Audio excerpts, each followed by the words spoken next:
ਪਿਓ ਪਿਓ ਹੋਂਦੇ ਭਾਵੇਂ ਜਿਹੋ ਜਿਹਾ ਹੈ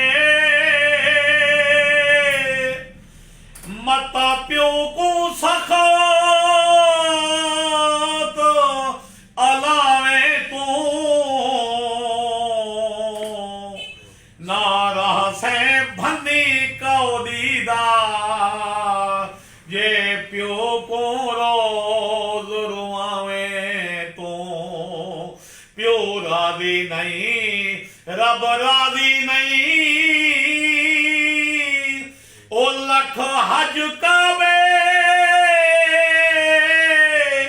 पढ़ आवे तू प्यो दर है दीवाना जन्नत दा मता दिल तू गाल